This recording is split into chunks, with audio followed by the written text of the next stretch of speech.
নমস্কার বন্ধুরা, নবদিগন্ত চ্যানেলের পক্ষ থেকে আপনাদের সকলকে জানাই স্বাগতম।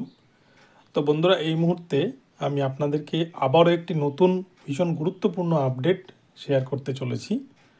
তো এই মুহূর্তে আমি আপনাদেরকে যে আপডেটটি শেয়ার করতে চলেছি, আপনারা থাম্বনেল দেখে নিশ্চয়ই বুঝতে পেরেছেন যে ৯,৫৩৩ জনের যে প্যানেল প্রকাশ করেছে প্রাথমিক শিক্ষা পর্ষদ, যার কিন্তু অলরেডি কাউন্সেলিং প্রক্রিয়া শুরু হয়ে যাওয়ার মধ্যেই সেই প্যানেলের ওপর কিন্তু আবার নতুন মামলার ভ্রুকুটি, ফলে আবারও কিন্তু এই প্যানেল রিপ্যানেল করার একটা প্রসঙ্গ উঠে আসছে। তো কি সেই মামলা এবং কেন প্যানেলে রিপ্যানেল করতে হবে, এই নিয়ে বিস্তারিত এখন আলোচনা করব আপনাদের সাথে এই ভিডিওতে। তো আপনারা সম্পূর্ণ ভিডিওটি স্কিপ না করে প্রথম থেকে শেষ পর্যন্ত দেখতে থাকুন। এই ভিডিওর মাধ্যমে আপনারা অনেক অজানা তথ্য পেয়ে যাবেন। তবে তার আগে বলে রাখি, যারা প্রথমবার আমার চ্যানেলে এসেছেন আপনারা কিন্তু অবশ্যই আমার চ্যানেলটিকে সাবস্ক্রাইব করে অল নোটিফিকেশন অন করে রাখবেন, কারণ এই ধরনের আপডেট আপনারা কিন্তু একমাত্র এই চ্যানেল থেকেই পেয়ে যাবেন। তো চলুন বন্ধুরা, আমরা এবার আজকের এই আপডেটটি প্রথম থেকে শেষ পর্যন্ত বিস্তারিত দেখে নিই। বন্ধুরা, আপনারা স্ক্রিনে একটি পেজ দেখতে পাচ্ছেন, যে পেজের কিন্তু দেখুন ডান দিকে লেখা আছে 22/12/2023।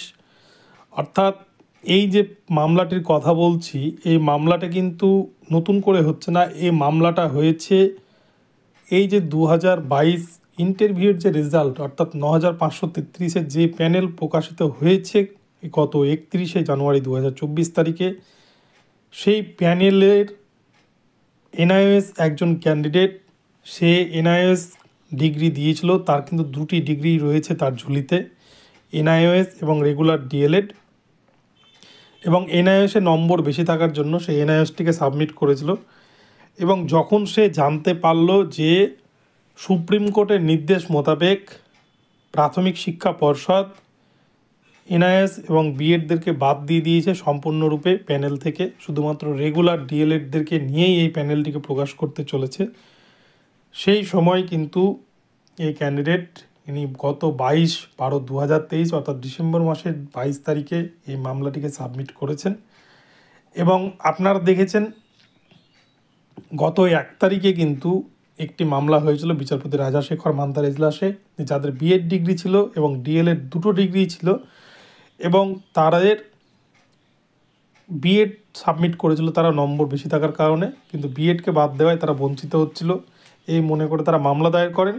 এবং বিচারপতি রাজাশেখর মান্তা কিন্তু তাদেরকে প্রাথমিক শিক্ষা পর্ষদের উদ্দেশ্যে নির্দেশ দিয়েছেন যে প্যানেল আপডেটের সুযোগ করতে দিতে হবে, অর্থাৎ ট্রেনিং আপডেটের সুযোগ করতে দিতে হবে প্যানেলে, এবং সেই অনুযায়ী র্যাঙ্ক করে যদি তারা র্যাঙ্কে আসতে পারে তাহলে কিন্তু তারা চাকরিটি পেয়ে যাবে। তো এরকমই একটা নির্দেশ। তো আবারও এরকমই কিন্তু একটি মামলা উঠতে চলেছে আবারও বিচারপতির এজলাসে। আপনারা দেখুন, এই যে পেজে লেখা আছে যে এই ক্যান্ডিডেটটি, যে কিন্তু 2017 থেকে 19 সালের মধ্যে এনআইওএসের মাধ্যমে ডিএলএড ট্রেনিং কমপ্লিট করলেও সে কিন্তু 2018 থেকে 2020 সালের মধ্যে সোফিয়া মেমোরিয়াল বিএড কলেজ থেকে সে এই ট্রেনিংটি কমপ্লিট করে ফেলেছে। তাই তাকে যেন এই ট্রেনিংটি আপডেট করতে দেওয়ার সুযোগ দেওয়া হয়, অর্থাৎ এনআইওএসের ডিগ্রির বদলে সেই ক্যান্ডিডেট তিনি কিন্তু রেগুলার ডিগ্রি সাবমিট করতে চাইছেন। এই নিয়ে তিনি আপিল করেছেন আদালতে, এবং আদালতের নির্দেশ কিন্তু রয়েছে। এবং এই মামলাটি বিচারপতির এজলাসে উঠলে আপনারা দেখেছেন গত 2 তারিখে যে নির্দেশ এসেছে কলকাতা হাইকোর্টের বিচারপতি মান্তার এজলাস থেকে, সেই একই নির্দেশই কিন্তু আসবে। কেননা একই গ্রাউন্ডে একই ম্যাটারে কিন্তু বিভিন্ন রকম রায় হয় না, একই গ্রাউন্ডের একই ম্যাটারে কিন্তু একই রায় হয়। তাই এটাও যেহেতু ট্রেনিং আপডেটের বিষয়, সেক্ষেত্রে কিন্তু বিচারপতি ওই নির্দেশই দিবেন এবং পর্ষদের উদ্দেশ্যে বলবেন যে তাকে যেন এই সুযোগ দেওয়া হয়। তো এখানটায় একটা বিষয় আমি এটা না বললেই নয়, এই যে প্যানেলটাকে প্রকাশ করা হয়েছে এবং এখানে যে বারংবার এই 9,533 জন ক্যান্ডিডেট যারা প্যানেলে রয়েছেন তাদেরকে কিন্তু চিন্তার মধ্যে দিয়ে দিন কাটাতে হচ্ছে যে যদি ট্রেনিং আপডেট করে ক্যান্ডিডেটরা প্যানেলে বা র্যাঙ্কে চলে আসতে পারে তাহলে তো ক্যান্ডিডেট ওখান থেকে কিছু বাদ যাবে যাদের লাস্টের দিকে কাট অফ রয়েছে। তো এই সমস্যাটা কিন্তু তৈরি করেছে প্রাথমিক শিক্ষা পর্ষদের চেয়ারম্যান গৌতম পাল মহাশয়।